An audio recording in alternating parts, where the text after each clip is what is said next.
ഞാനിങ്ങനെ ആലോചിക്കുവാന്നെ ഈ കടകളിലൊക്കെ സെയിൽസിന് നിൽക്കുന്ന ആളുകളില്ലേ, അവർ തുണി മറ്റേ ഓർണമെന്റ്സ് അങ്ങനെയൊക്കെ ഉള്ള അല്ലെങ്കിൽ ബ്യൂട്ടി ഒരുപാട് സ്ഥലങ്ങളുണ്ട്. അവരിങ്ങനെ ഫുൾ ടൈം ഇങ്ങനെ നിൽക്കണം എന്നുള്ളൊരു സാധനമുണ്ട്. അവരിയ്ക്കാൻ സമ്മതിക്കത്തില്ല ഇവർ. അങ്ങനെ ഇരിക്കാതെ അങ്ങ് പണിയേണ്ട കാര്യമൊന്നും എല്ലായിടത്തും ഒന്നുമില്ല. അപ്പോൾ ആ സാധനത്തിനെതിരെ എന്തുകൊണ്ടാണ്? അപ്പോൾ ഞാനിങ്ങനെ അന്വേഷിച്ചപ്പോൾ ഇതിന് നമ്മുടെ പൊതു താല്പര്യ അർജിയൊക്കെ കൊടുത്ത് അങ്ങനെയൊക്കെ അപ്പോഴും ഒരു കാര്യമുണ്ട്. പിന്നെ വേറെ കേസൊക്കെ കൊടുക്കണമെന്നുണ്ടെങ്കിൽ ഈ ബാധിക്കപ്പെട്ടവർ, അതായത് ഇതുകൊണ്ട് വേരിക്കോസ് വെയിനോ നടുവിൻ്റെ പ്രശ്നമോ അല്ല നിന്ന് ജോയിൻസിന് എന്തെങ്കിലും കുഴപ്പമുണ്ടായവരുമായിട്ടുള്ള ആൾക്കാർ വരണം.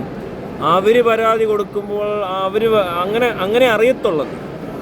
ഇത് കണ്ടാൽ മനസ്സിലാക്കാനുള്ള ബുദ്ധിയും ബോധമൊന്നും ഇവിടെ ആർക്കില്ല. ബാധിക്കപ്പെട്ടവർ വന്നാൽ മാത്രമേ ഈ ജോലിക്കൊരു കുഴപ്പമുള്ളൂ എന്ന് ഞങ്ങൾക്ക് മനസ്സിലാകത്തുള്ളൂ എന്ന് പറയുന്ന പോലുണ്ട്.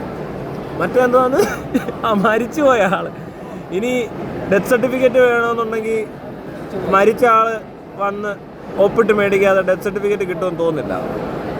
എന്തൊക്കെ തരം പരിപാടികളാണെന്നറിയോ?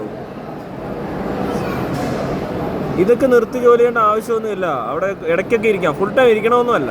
ഫുൾ ടൈം ഇരുന്നാലും പ്രശ്നമല്ലേ. നല്ല നല്ല കമ്പനികളിലൊന്നും അങ്ങനെ ഇരിക്കാൻ സമ്മതിക്കത്തില്ല ഫുൾ ടൈം ഒന്നും. ചിലപ്പോൾ ഒന്ന് എഴുന്നേറ്റ് നടക്കാനൊക്കെ പറയും.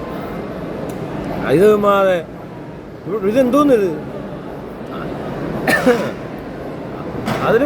ഒരു ഹ്യൂമൻ റൈറ്റ്സിൽ പെടുന്ന കാര്യമല്ലേ ഉള്ളൂ. അല്ലാതെ ഇതിനകത്ത് വേറെ വകുപ്പൊന്നും വേണ്ടല്ലോ.